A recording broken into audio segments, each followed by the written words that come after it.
26 properties rated 1.6 billion rand in municipality tenders under investigation.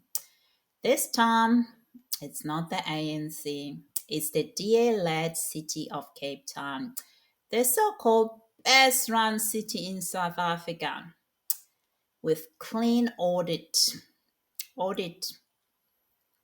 Clean audit means nothing, all right? It means nothing. But what if this actually is part of something much bigger?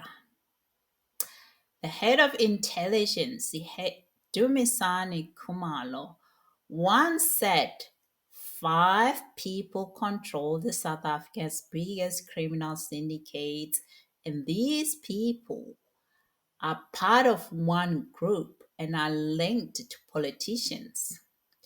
Could this be what he was talking about? Rollout of the MyCity bus, and in the housing departments, we've seen 2 scandals now involving the city of Cape Town. The 1.6 billion allegedly around the urban mobility projects, and the 1.8 billion rand where there are current prosecutions underway relating to housing projects. And so in the areas where there's large amounts of funding and big budgets, both are contaminated by corruption allegations. Yet the city receives a clean audit. And this is why this idea that a clean audit means that a city is running above board always is a fallacious one. And we have to stop making a big deal around clean audits, because they do not expose the rot that is in any municipality or any government department. And that is the rollout of the MyCity bus. So last week's raids, the Hawks raided 26 properties, including city offices, private homes, and business tied to the government contracts.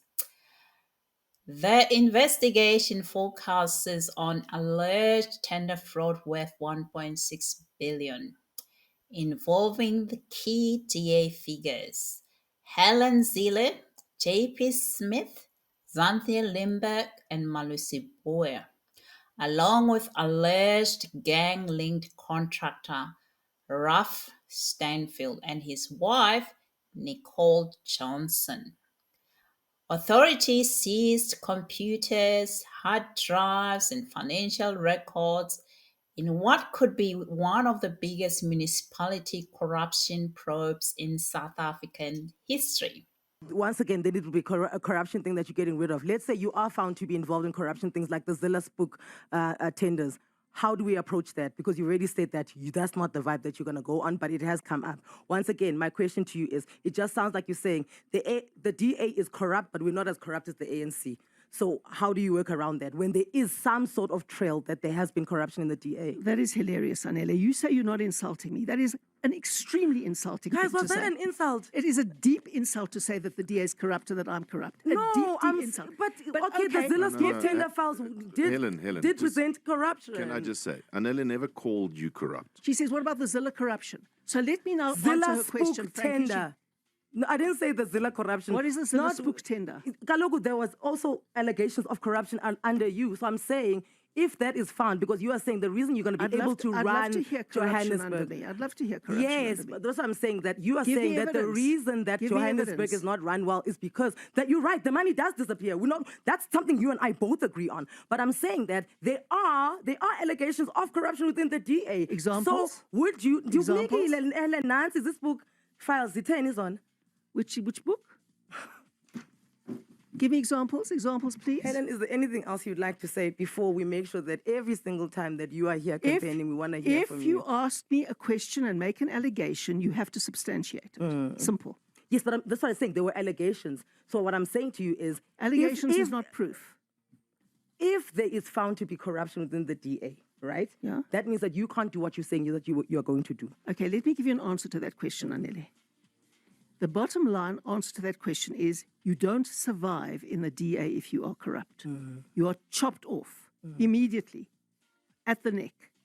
In the ANC, you can't survive if you're not corrupt because everybody's corrupt. So the minute someone like Babita Deokaran is not corrupt, they have to take her out. So in the ANC, you can't survive if you're not corrupt. In the DA, you can't survive if you are corrupt. Can you survive in the DA if you're racist? When Helen Zille speaks, she often frames corruption as something that happens elsewhere in ANC municipalities, in failed states. But when the Madlanga Commission is inquiring, the head of intelligence spoke out and suggests the opposite, that the corruption in South Africa operates through a network of elites across political lines, where influence, money, and organized crime intersect. Dumisani Khumalo, who is the head of intelligence, warned that only 5 people at the top truly control the biggest syndicates. He named the 2 of them, Katisa Molefe, and Vusi Musicat Matlala. And their reach extend deep into government contracts and law enforcement. He knew of the other 3, but he said he would not disclose because they are under investigation. Shortly after then, we heard of these raids in Cape Town. Like I said to you all, if you follow my channel, you know I've told you before that DA is part of this syndicates too. So the question is not just whether Helen Zille knew, it's whether she's part of a system that's designed not to know. We've seen this movie before during state capture, but this time it's in the city of same inflated tenders, gang-linked companies, political protection. What is the difference, really? The color of the party logo. So if Dumisani Khumalo's intelligence, analysis, investigation is correct, this isn't the end of the story. It's the beginning of exposure. Because if Cape Town's 1.6 billion scandal leads back to those same 5 names, then we're not talking about local corruption. We're talking about the real architecture of power in South Africa, the criminal drug cartels. Gangs, crime. Absolutely. Safety, gangs, crime. That's why we're going to fight to the Constitutional Court to get policing powers for the city of Cape Town. The national government can't run policing. It's totally corrupt. Kwanazi told us. The Madlanga Commission is listening to the evidence. It is riddled with corruption from criminal syndicates. That's why we want to control policing. The police are too controlled by the gangs themselves, by the drug dealers themselves. And the reason why they want to control policing it's in Cape Town so that they can do this stuff without question, with nobody detecting their shenanigan. South Africa is not a federal, so there is no province that can say that they have control over certain things. Policing, army is controlled by the South African government. So watch this space. Like I said before, DA is linked to this mafia syndicates.